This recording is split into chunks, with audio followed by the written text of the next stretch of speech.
Thank you, Evangeline, and thank you for organizing this and hosting it and handling all these details. We really appreciate that. I just want to add my welcome to new people to this, our narrative community, old timers, anyone in between that's coming together today to just offer support for each other and to be together in these times. I'm going to begin with a guided inner practice, as we always do in the beginning of our program. So I invite you to please put anything down you have, and our phrase, bring your attention in. We're choosing in these few minutes to come inside, to withdraw our attention from these outer concerns that are so compelling. And you can use your breath as a way to come in. Follow your breath in and down. This shift of attention, Helen Palmer calls holy work. In these times when so much seems out of control, we have a choice of where we place our attention. So right now and for the next few minutes, place your attention inside on your breath and let yourself be carried on this breath now. And as we come inside,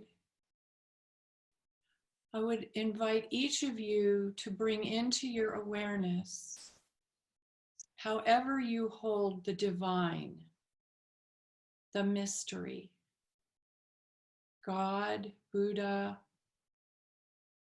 Mother Nature, whatever is bigger than yourself, whatever ground that holds all of us. From your perspective, bring in that into your awareness and settle in. You may remember an experience, a particular moment of prayer, a particular time in nature that helps you tap into this greater reality.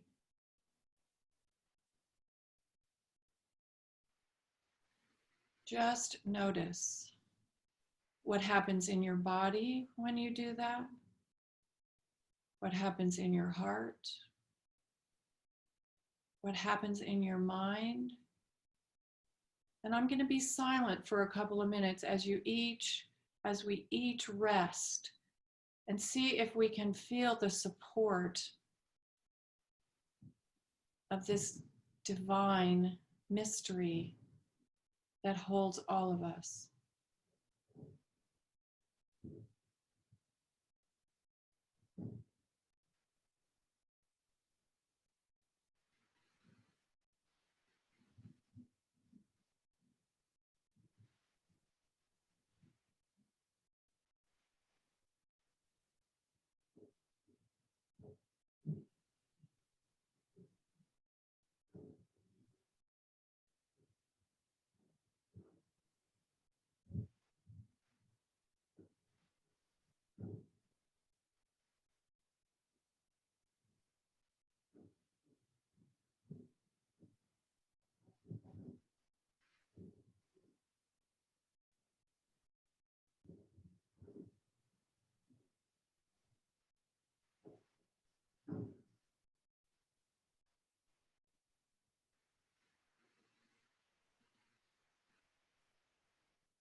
Just notice, where are you now? this unity, this oneness, this wholeness, this health is always available. The spiritual realm. And as humans in human form, we often can't find it because of our human nature. So in these times, we want to know that it's there and do whatever practices we have to help remember that. So right now, I invite you to welcome your humanness in dealing with this pandemic, however it may be affecting you. What do you notice when you give space for whatever is arising in your body,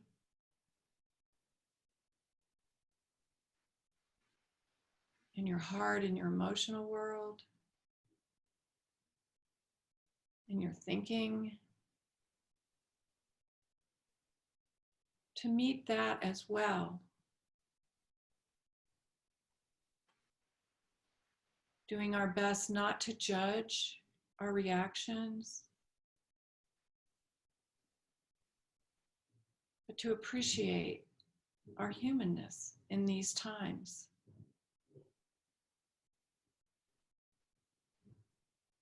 Just notice, where are you now?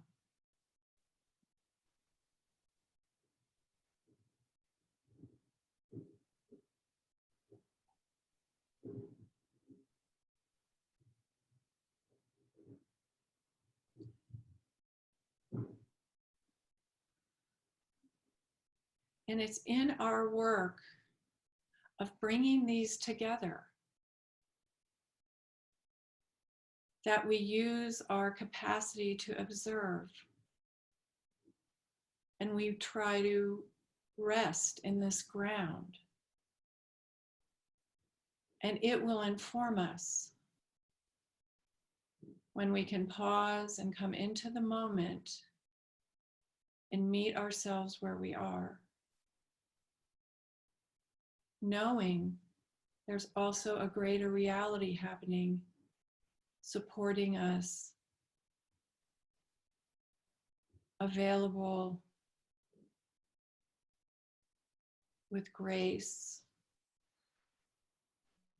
as we each meet the challenges of these times.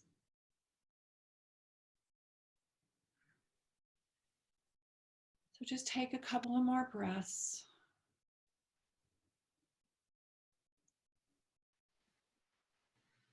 And then sense your feet on the floor. Sense your body in the chair. Sense the front of your face. And open your eyes. And I invite you in the chat, just put a couple of words. How did the divinity show up for you? What are you experiencing? If you feel like sharing, just let us know. So now Kris and Renee and I are going to share kind of what's been up for us these last few weeks. Would one of you like to begin?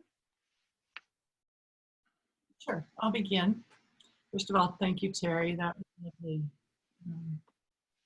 And, you know, like most of us, it's been a roller coaster for me. Currently, I feel very tender-hearted, kind of broken open.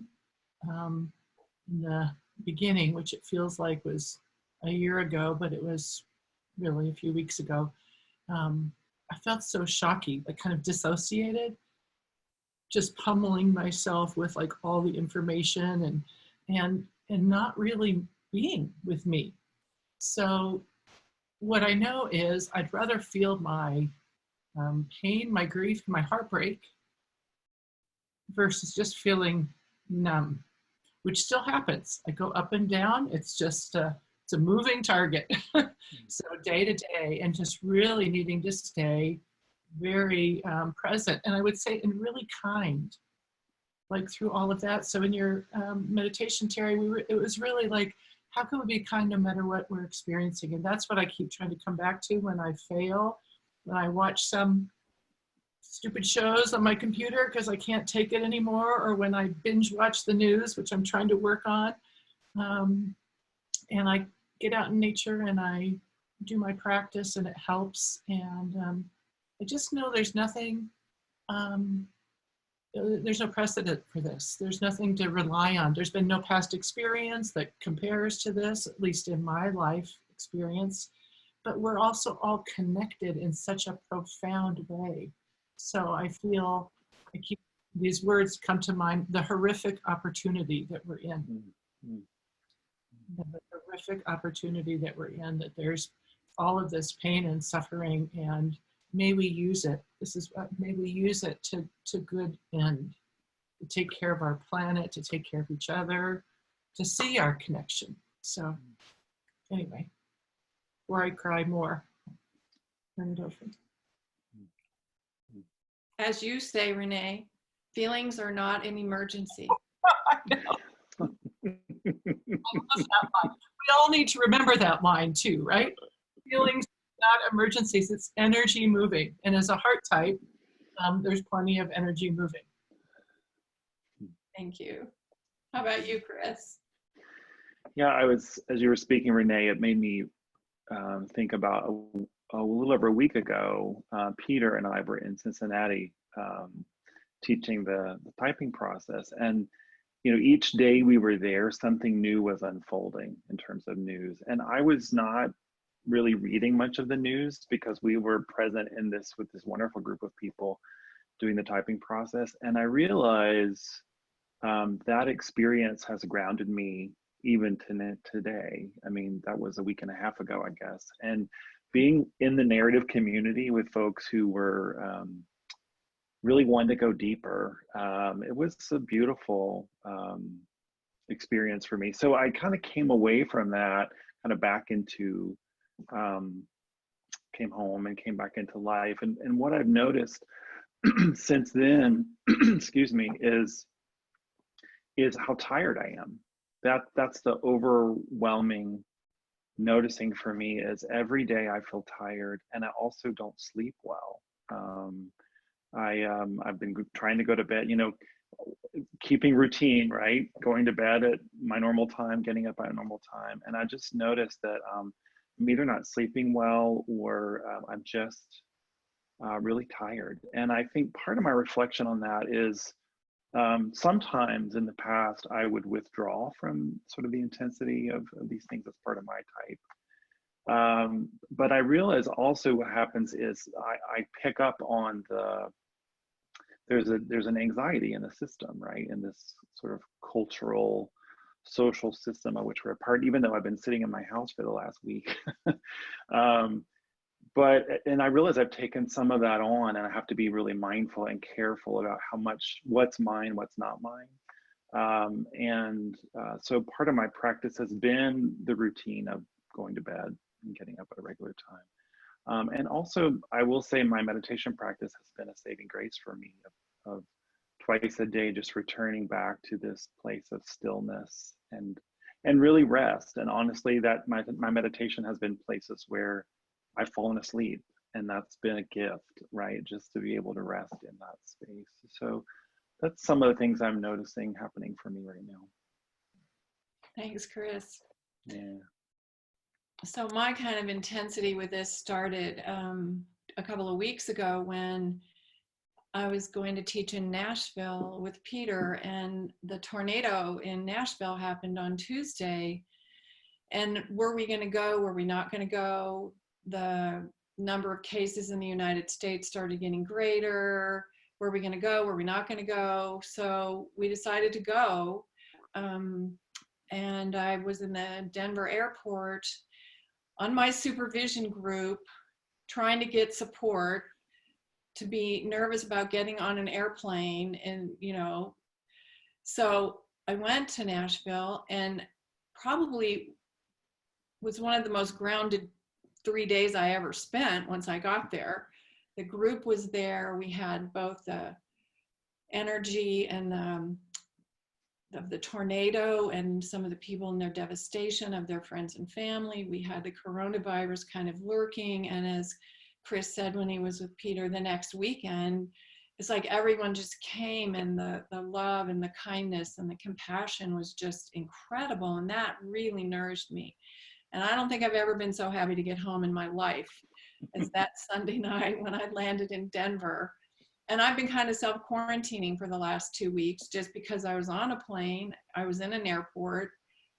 Nobody knows where this really is. So Sunday was the 14th day. So I feel a little easier, at least that been healthy since then. So like Renee and Kris, it's a matter of catching myself going off and then coming back. Immediacy is my word right now. Come back here right now. I'm fine. I am joyful. We did a Zoom community meeting with one of our groups on Saturday, and seeing everyone's faces, it's like so nourishing. We have this moment, really. We don't know what's going to happen. As Renee said, that this is unprecedented. So I am using every spiritual, psychological, and somatic practice I have ever learned to keep coming back to this moment. And then also being curious about this relationship between the divine and the humanness. This pandemic, this part of the unfolding that's happening right now.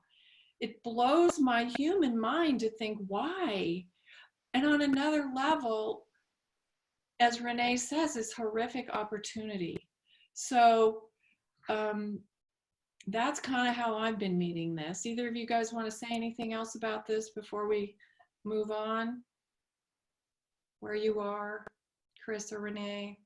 I had something, but I've lost it. That's one of the things that keeps happening, my capacity to focus and to stay, it's just like my mind feels more scattered, and now it's come back, which is, I really appreciate what you're both saying, and that there's no way to stay grounded, right? We were talking about a title for this, and he was like, staying grounded, it's just like, there's no possibility, I guess, if you're fully enlightened or something, but otherwise it's this constant practice. And, again, in the horrific opportunity way, what a ground for like waking up to something greater. To have this intensity of practice. It's like when things are at the core this much, if we can meet it, amazing things can happen. Kris, anything else right now? Well, two images just to name. One is just the name and image that came to me in your meditation, Terry, that just came back to me was as you were talking about the earth, and the image I had was of a child and like an infant. And there's something about that, something being born, like that idea of something as being born, as well as it's horrific, right? It's terrible and awful, and there's something new. And I don't know, that there's something hopeful. It's holding hope and grief, at the same time. That's what's coming up for me. What you're making me think of, Kris, it's always darkest before the dawn. The phoenix that rises out of the ashes, the dark night of the soul, the new growth that can happen. So here we are together. So thank you. And now we're going to shift. We thought it might be useful for each of us to share some specific ideas, ways to work with this time, practices. So I'm going to invite Renee, who is a traumatic psychotherapist, to share some of her expertise that we might be able to use in our lives. And then Kris will speak. Thanks. I'm not a traumatic therapist, because that would be traumatic. Trauma therapy. You want me to say? What? You said What did I say? I was just joking. You said a traumatic therapist. Oh, got it. Trauma. Laughing therapist, but not a traumatic. Got it. Trauma therapist, right. It's just actually the capacity to still laugh and be light with ourselves, which just that little thing. It's like I can feel the energy in my body. And so we have to find ways to actually connect with our aliveness and our humor and our joy. You know, so I'll get into the other stuff in a minute, but it's like the world needs our positive energy too, right? We don't end in our skin. So just remembering it's okay to not be in grief all the time, or however you're experiencing it. So certainly we've already talked about this, but one of the most important things is really to be able to be present with where you are. I mean, it's so simple. Every spiritual tradition talks about it. Every therapist talks about it. It's just that simple, right? Can we be present with whatever we're experiencing right now?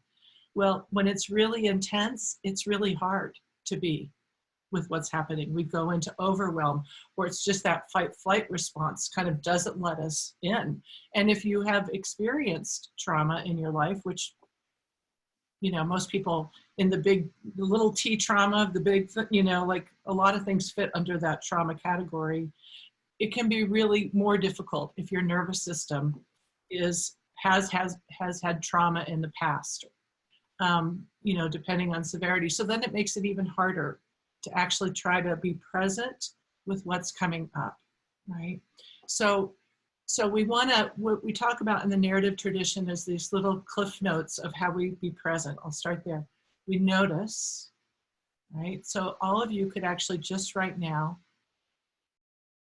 just notice. If you just drop your attention in a little bit, what's your energy like? Can you notice? Is your mind going off somewhere? Is there thoughts? Not a problem, none of it's a problem. Notice. So that's that inner observer, that witnessing consciousness, that we can notice that something is happening. And with that, our next big thing we talk about all the time is the pause. And Terry's already mentioned it, is like, how do we pause? So when you notice something is arising, whatever it is, can you just stop? Take a pause. Take a breath. And like right now, you could just do that. Can you just pause and sense in a little bit to the experience you're having? It might be an experience about a thought going by, but there's always something registering internally. Thoughts are abstractions of things that are happening here, right? Typically, I mean, there's imagination, envisioning, but typically, especially during these times, there's something happening here. So it's kind of like, it's trying to get your attention. And so if we can pause and allow, just even for 10 seconds, allow ourselves to be present with that in this as much as possible. And I do this all the time, which I encourage everybody to be doing this a lot. It's called a heart hug. Heart hug actually secretes oxytocin, which is a relational hormone, which we need some since we're all sitting in our private little houses, maybe with a few other people. Can we just send a little kindness towards what we're experiencing? That's really, I mean, it's really that simple. How do we give ourselves a little kindness? And if it's too much to be present with something, then you really do need to find a resource internally, externally. Do you need to call a friend? Do you need to go for a walk in nature? Is it possible to find a place in your body that isn't anxious, if that's what's happening, or fearful? I often tease people, it's like you could go to your seat in the chair.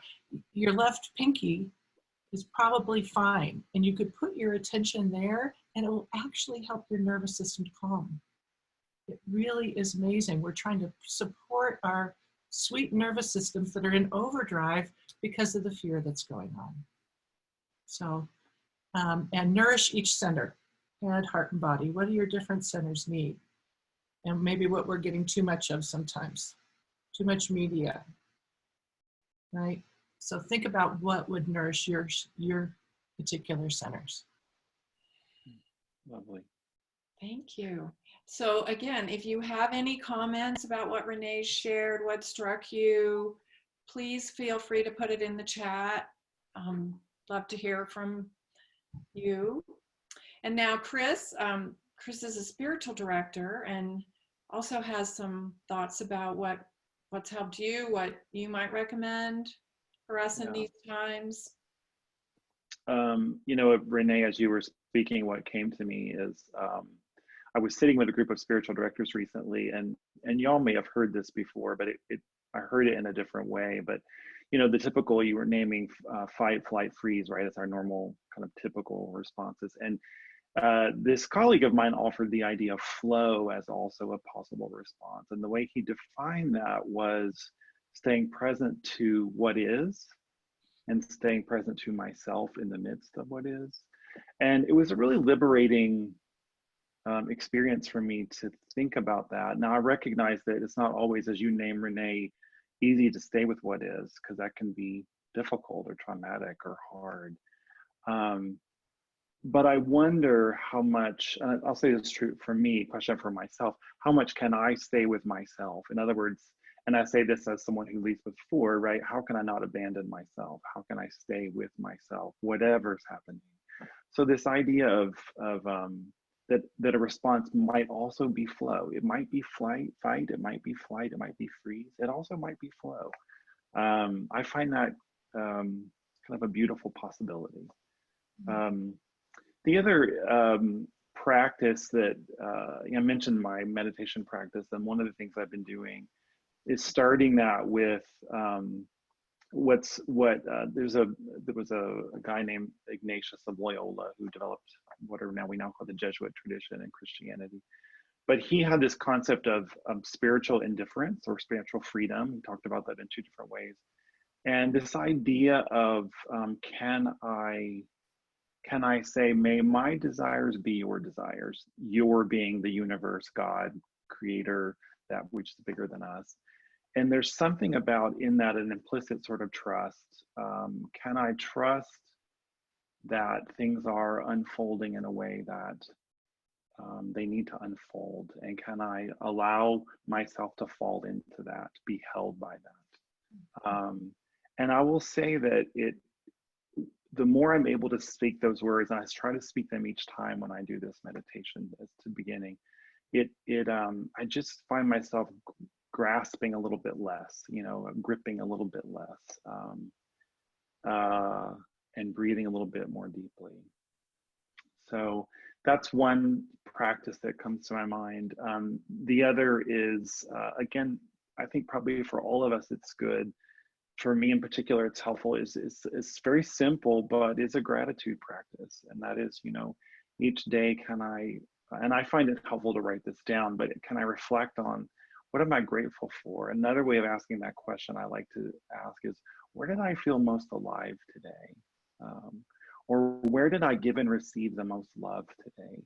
Just noticing those things, because especially when things are hard, it can be, and there's lots of news and lots of things bombarding us, it can be easy to get stuck in those. And if I can, not to ignore those and not to diminish them, but if I can also shift my frame and begin saying, what am I grateful for today? And where did I feel alive? And I can write that down.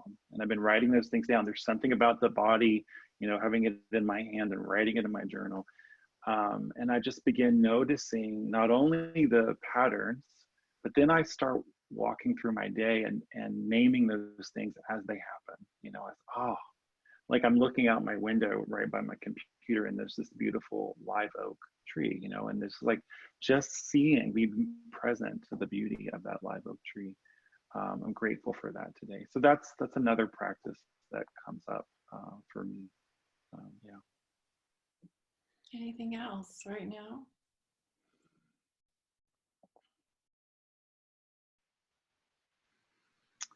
I mentioned, Terry, to you and Renee, that I had this past weekend, or it's maybe Friday, was dreaming. And and I woke up in the morning with this thought of, oh, the practice now for the word that was in my mind was acceptance. And then I began thinking about the virtue for type 1, you know, we'll say serenity, which we also talk about as acceptance. And I began thinking like, oh, maybe the path right now for me, or maybe for many of us, is this journey through the virtues in the Enneagram types. And I was thinking about it more this morning, and I was thinking particularly about me as leading with 4 and this connection with 1 and 2. And I was thinking, the acceptance or the serenity of 1 and the humility of 2, you know, this sense of like, needs can be met without me meeting them all, right? And equanimity is the one I work on all the time. I try, or at least be open to, but really, can I be accepting? Not, you know, as we often say, not approving. Acceptance doesn't mean approval, but can I just simply be present to accepting, just acknowledging what is? And there's something about that journey in the virtues, which feels, it feels deep, it feels freeing, it feels right. That's all I can say. Thank you.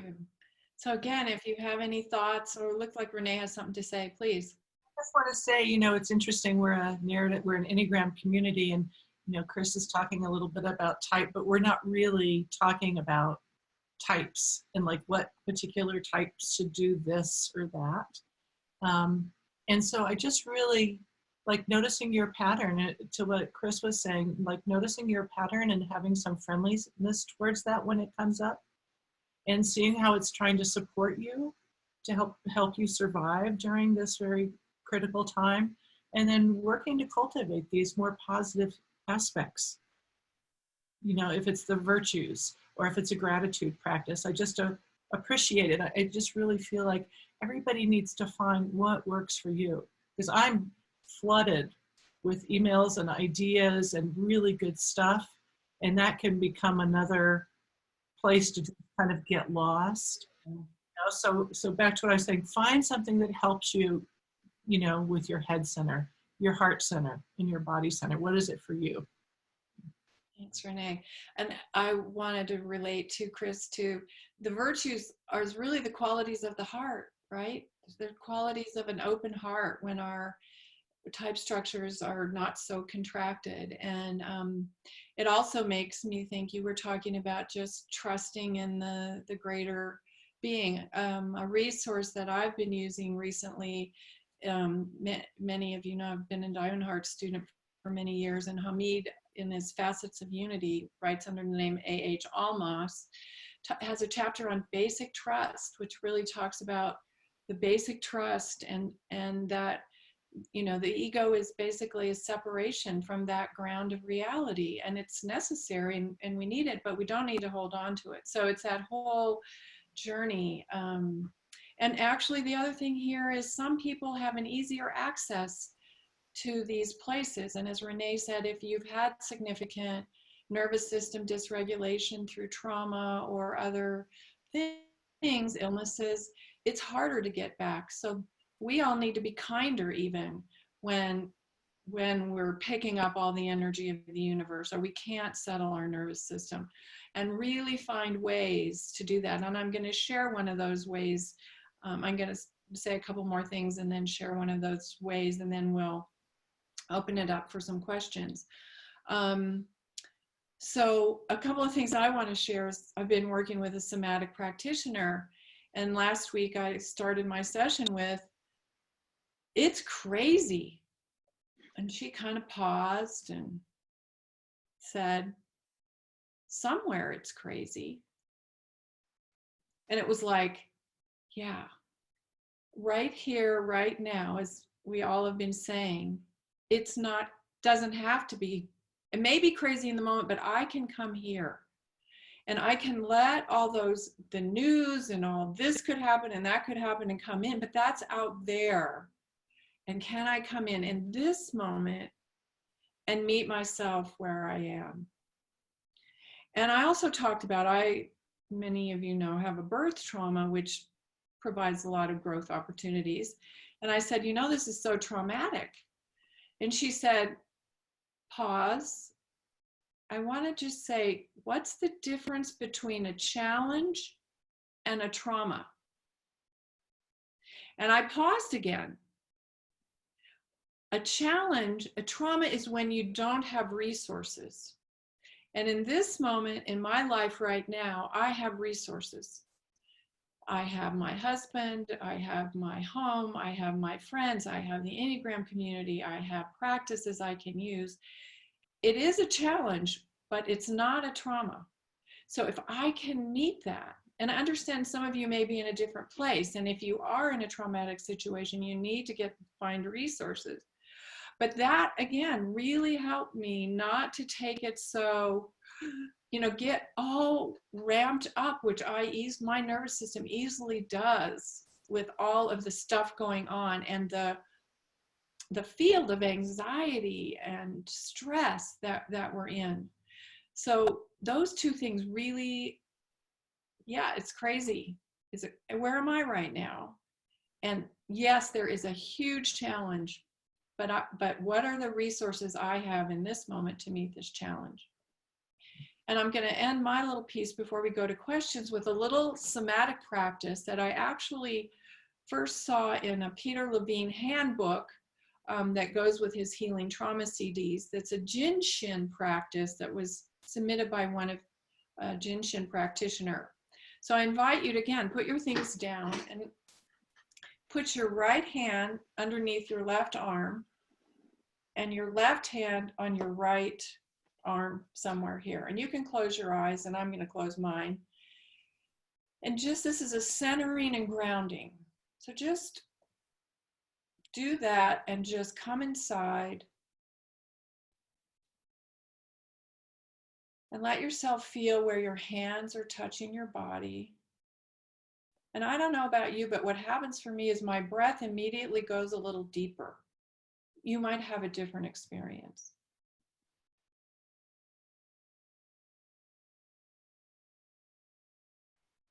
Just focus on your breath and coming in and noticing the felt sense of this posture.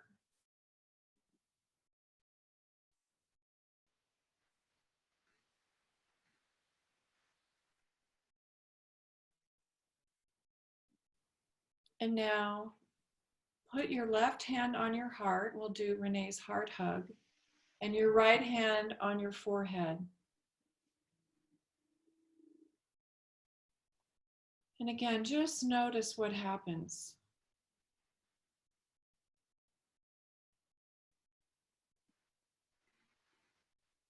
Again, I just noticed I took an easier breath deeper in my belly.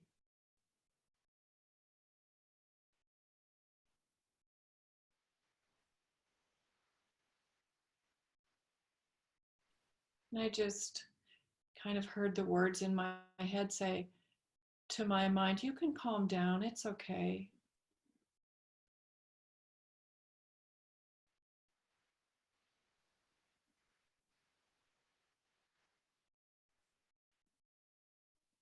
And then bring your right hand to your belly and leave your left hand on your heart. And again, notice the felt sense.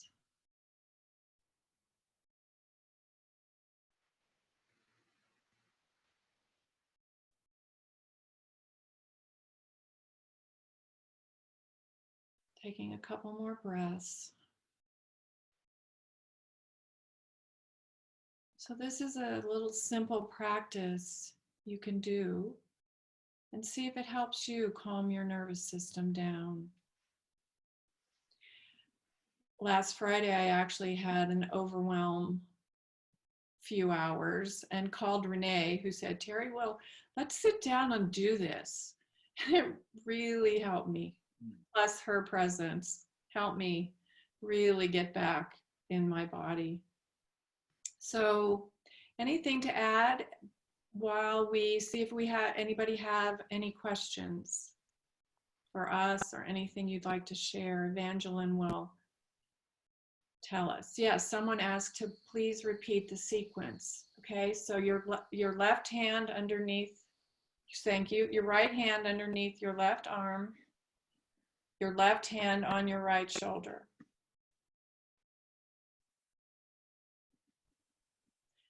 Your left hand on your heart, your right hand on your forehead.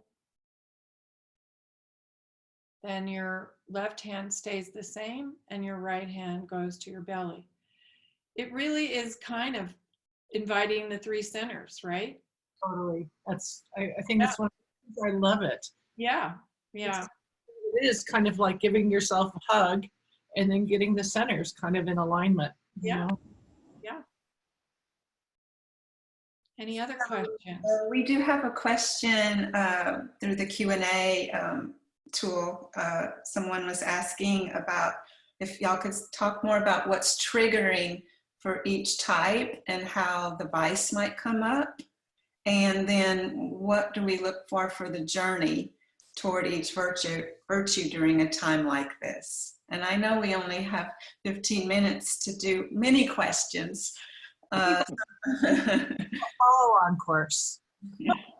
That's right. So I'll just say something. It's very understandable to want to get like kind of the map of this. If you're this type, this is what happens, and then this is what you do. Like we're looking for some certainty, and of course the Enneagram is an amazing tool. It's an amazing map. And what I would just say to that question is I really encourage you to be curious about yourself and what's happening for you. We know there are core needs based on the centers, and there are core needs based on each type, right? And so typically when and there's our instincts, right? Which are instincts, I think everybody's self-pres has really gotten heightened here. So you could actually kind of contemplate those core needs getting triggered. Like for me as a social 2, I live alone. And like there's all this need out in the world, right? I mean, like there is a lot of need out of the world, and I feel kind of overwhelmed because I'm going to give blood tomorrow, but there's not much I can do, right? And so I really, because we can't really go through each of the types, I really encourage you to be curious. What's true for you relative to what's triggering? And then there's all these other issues that are not about the Enneagram that are triggering, right? I mean, just your survival strategy, doesn't matter what type you are, is triggered. So I don't know what else other people would offer. And if you're working with clients, again, you have the map in the background, but ask them where they are right now. Because we don't know what other circumstances. Maybe they have a family member with the virus. Maybe they have kids at home and they're trying to work. I know for myself as a self-pres 6, this is a perfect disaster, right? I mean, worst case scenario, here it is. So it just, you know, I'm a self-pres 6 on steroids, right? Trying to work with this. So, and other types might react differently as a 6. So just, see where you are, see where they are. Kris, do you have anything to add?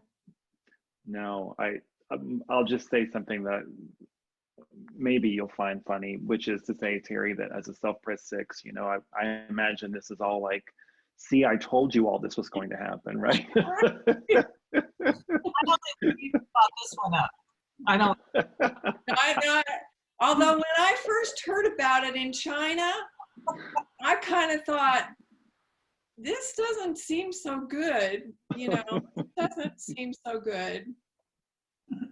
So we have another question. Renee, you talked about noticing, pausing, the heart hug. So practically, Christy writes, if I'm feeling anger or anxiety, I notice the feeling, I pause and allow myself to be present to it.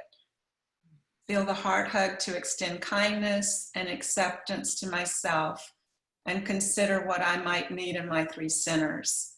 Then what, practically speaking? What's the end goal? Can you say more about the practice? I connect with its theory, but need help with the practical application part of it. Yeah.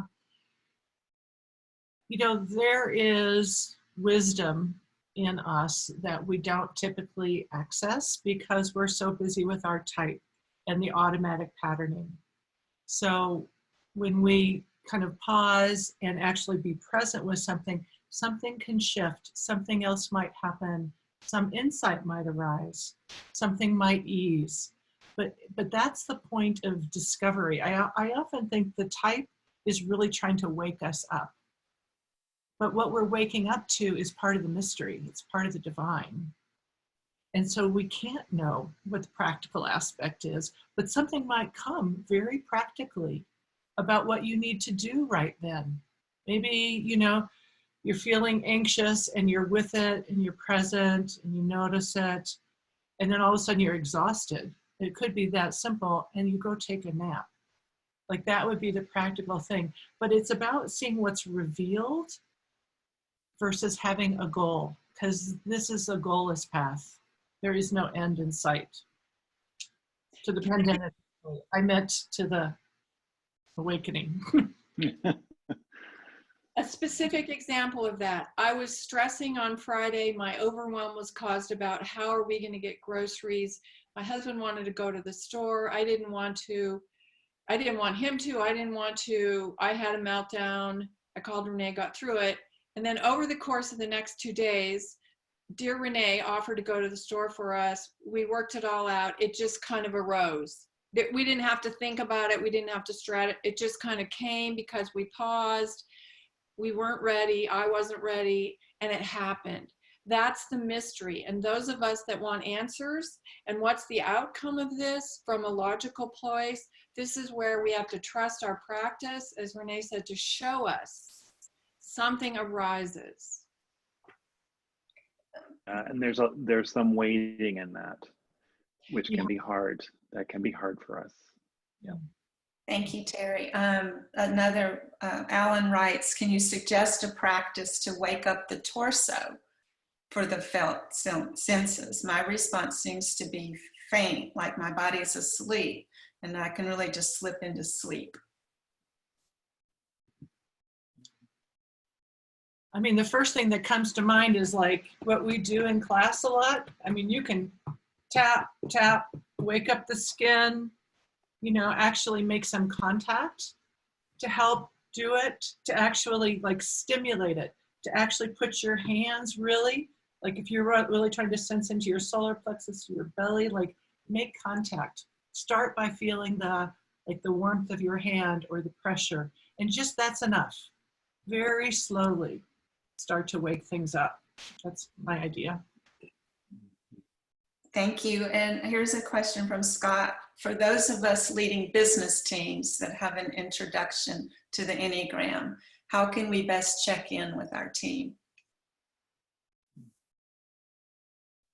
I'm not sure the question. Yeah, for those of us who are leading business teams that know a little bit about the Enneagram, how do we as the leaders best check in with our team right now? Ask them how they're doing. Is that? Yeah. I mean, I think, and it's that question you named already, Terry, but where are you now? It's really just asking, where are people? What are you experiencing? I don't think, I mean, the Enneagram is a helpful tool, but I think really fundamentally, it's like, what's happening with you? Where are you? Can you notice? That's the key toward awakening and freedom. While we're waiting for some more questions to come in, I do want to remind everyone that everyone who's on the Zoom call today, we're going to be completing this call in 10 minutes, and then we're going to be going directly to a separate Zoom meeting, and I'm getting ready to post that link right into the chat button. You'll be able to click on it directly, and it will take you into a waiting room while we wait for that meeting to start. But it will be happening immediately after. We're going to be going into some breakout rooms where individually in small groups, you'll have a chance to, express your feelings and check in about where you are, what you've personally been experiencing. Evangeline, I see something in the chat from Hemla. How can we be emotionally courageous at this time?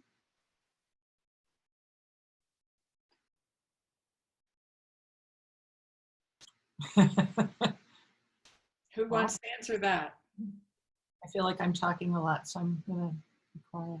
How about Terry? Well, I think being emotionally courageous is letting yourself feel the emotions you have and not judging them and not judging others for theirs and meeting yourself where you are. That is the greatest gift we have. One of my teachers says, there's no there, there's just here. So can I be here? Again, I noticed someone said I'm a self-pres 6-2 here. Can we just meet ourselves where we are? And if we need extra support, seek it out. If you can't calm yourself down, maybe you need to do a Zoom with a therapist or, a spiritual director or a teacher. I know that's going to help me get through to continue to work long distance with my somatic practitioner. Some people can ride things more smoothly in their nervous systems, but get help. And courageous is meeting yourself where you are. Yeah, and I will add too, noticing, and I think you named this some, Renee, noticing like if we have a tendency to numb out about feelings, right? This can be sort of some of my MO is like, how am I noticing that I'm not allowing myself to feel because I'm eating or binge watching Netflix, and not in a judgmental way, not in a critical way, but just noticing and being curious about that, and then inviting myself back to the emotion. Like, can I just be present with my sadness or my grief or my anger at the people who won't self-isolate or whatever, right? But just can I be present to that and just notice when I'm not, and then see how I might be willing to shift that. Thank you very much. Someone else has asked about around what might we be doing as an organization in the future for doing more virtual connections. And yes, we are currently having conversations about what the next program will be. We'll be announcing that soon. We especially want to encourage everyone who is here today, who are already our members, as well as those of you who are watching us on Facebook Live, to please come to enneagramworldwide.com/join and become a member of TNE and stay connected to this community, and hopefully let us provide many resources to you. This webinar will be recorded for people who join and want to watch it again through the member only page. And we'll be doing that with all of our other webinars. And I would say, Evangeline, that if there are folks here on the webinar who have ideas about ways that we might stay connected, about resources that you might have or that you want to share, or ways we might share those with each other in this community, please do that. We can come up with things, but we have the wisdom and the depth of a wide community, and we want to hear from you about that as well. And we do have our next class in April is being transitioned to an online class. So this is our first kind of big offering. It's a teacher track class, and so we are looking at many options, because our favorite way to be connected is to be in a room with you. And if we can't do that, we are certainly going to do something else. So, new frontier. It's opportunity for our organization to find ways to find the intimacy of our panel classes via technology. So if you've got ideas, we're really open. I see somebody, Beth wrote in the chat that there's an app called Let's Meditate for those who want a free meditation app. I know there's a few out there. Insight Timer is one that I use that I really love, where I can see others around the world who are meditating. And thank you for that resource, Beth.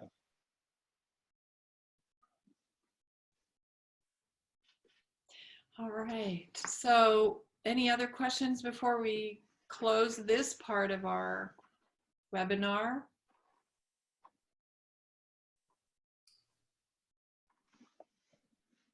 Just a lot of gratitude being expressed in the chat window. So we're really appreciate everyone coming today and staying connected. Looks like we just got a link from Robert Driver Bishop with a link on self-care. And soon now we will be transferring over in about 2 more minutes to this new live meeting for the T&E members. And it'll happen after we end this meeting. I'm going to post that link a couple of more times because it gets hidden in the chat window. Please click on it or copy it just so that you make sure that you have it available, and then you'll be joining us live there in just a couple more minutes. And while we're closing here, I'd like to end with a poem that probably many of you have seen. It's called Pandemic by Reverend Lynn Ungar. So just come inside as you hear these words. What if you thought of it as the Jews consider the Sabbath, the most sacred of times? Cease from travel, cease from buying and selling. Give up, just for now, on trying to make the world different than it is. Sing, pray, touch only those to whom you commit your life. Center down. And when your body has become still, reach out with your heart. Know that we are connected in ways that are terrifying and beautiful. You could hardly deny it now. Know that our lives are in one another's hands. Surely that has come clear. Do not reach out your hands. Reach out your heart. Reach out your words. Reach out all the tendrils of compassion that move invisibly where we cannot touch. Promise this world your love, for better or for worse, in sickness and in health, so long as we all shall live. So thank you all for coming and being with us. We wish you the very best in the days ahead. Take good care of yourselves and take good care of those around you. Until we meet again, thank you.